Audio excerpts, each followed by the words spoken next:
शमुगम, जिसे सब बेंस कहकर बुलाते हैं, एक छोटे से कस्बे रानी में टैक्सी ड्राइवर है। माजी में वो एक मशहूर स्टंटमैन था जाए, लेकिन इसका बेटा बड़ा जिद्दी होता है। वो चोरी करने के बावजूद घर नहीं आता। इतने में बेंस को पता चलता है उसको फाइट सिखाने वाला मास्टर मर चुका है। इसलिए बीनस मास्टर की अंतिम संस्कार के लिए इसके गांव चला जाता है। बीनस की खराब कार गैराज में मरम्मत के लिए ले खड़ी होती है। उसी दौरान बगैर बताए कुआचन का मददगार इस कार को मंशियात स्मगल करने के लिए इस्तेमाल करता है।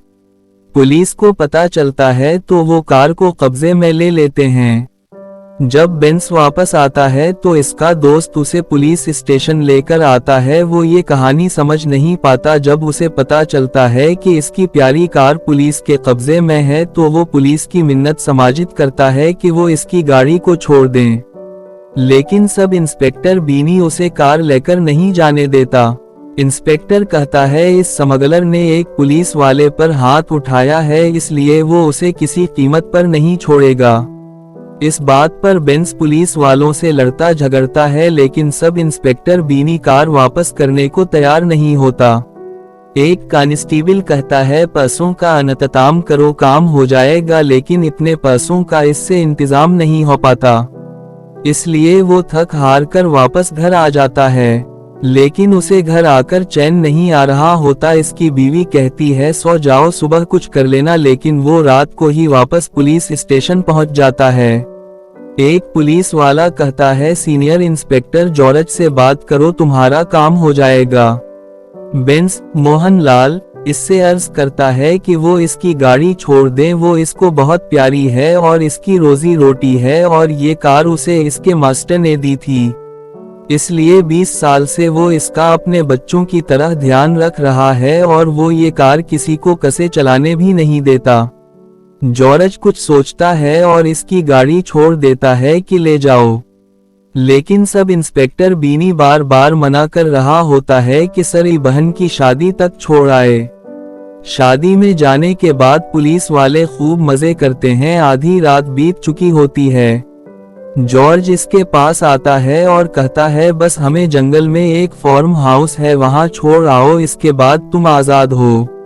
लेकिन बेंस कहता है रात बहुत हो चुकी और उसे अब घर जाना है। लेकिन जॉर्ज और बीनी के बार बार इसरार पर वो जंगल जाने को तैयार हो जाता है। इसके बाद फिल्म की कहानी में थ्रिल शुरू होता है। जब गाड़ी को जंगल की तरफ ले जा रहे होते हैं तो रास्ते में वो एक सुनसान जगह पर पहुंचते हैं, तो वो घबरा जाता है। जॉर्ज इसे बताता है कि ये लाश एक लड़के की है जो पुलिस वाले की बहन को ब्लैकमेल कर रहा था, जिसकी शादी होने वाली है, इसलिए उसे लड़की के बाप ने मार दिया। अब एक पुलिस वाला ही पुलिस की मदद करेगा ना। ये सुनकर बीनस खामोश हो जाता है। सुनसान जंगल में तनियों पुलिस वाले इस लाश को निकालकर दफनाने लगते हैं और बे औरतम ने अभी तक अपने बेटे को क्यों नहीं मनाया, वो 2 दिन से घर नहीं आया। गाड़ी की डगी खून और मैं परस से बेंस को शक हो जाता है कि वो लाश कहीं इसके बेटे की तो नहीं, इसलिए वो पुलिस स्टेशन जाता है और कंप्लेन दर्ज कराता है। फिर लैंड स्लाइडिंग में पुलिस के हाथ एक बोरी बंद लाश हाथ लगती है, जो कि इसके बेटे की होती है, जिसे पुलिस वालों ने मारा था। सीनियर इंस्पेक्टर जॉर्ज इसका इल्जाम बेंस पर लगा देते हैं।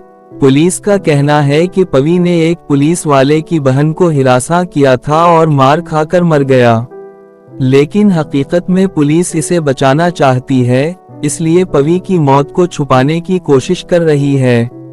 बीनस को जब हकीकत का पता चलता है तो वो इस पुलिस वाले को अगवा करके जो इस रात इनके साथ टैक्सी को हिरासत में लेकर इसे मारने की प्लानिंग करता है, लेकिन बेंस पुलिस वालों को मारकर वहां से फरार हो जाता है। फिर वो जॉर्ज के घर जाता है जहां इसकी बेटी अकेली होती है। जब जॉर्ज अपनी बेटी को बचाने अपने घर आता है तो सारी कहानी और इससे शादी करना चाहता है। जॉर्ज को ये बात पसंद नहीं आती, इसलिए वो झूठा केस बनाकर उसके बेटे को जान से मार देता है, क्योंकि वो जान चुका होता है कि जॉर्ज ने अपनी बीवी और बेटी को टार्चर करता था। इसलिए वो अपना राज छुपाने के उसे आम आदमी और कैड़ा समझकर मार देता है। उसे पता नहीं होता कि बेंस, जो कि आम आदमी है, अपने बेटे की मौत का इतना खतरनाक बदला लेगा। फिल्म का नाम डैश डैश डैश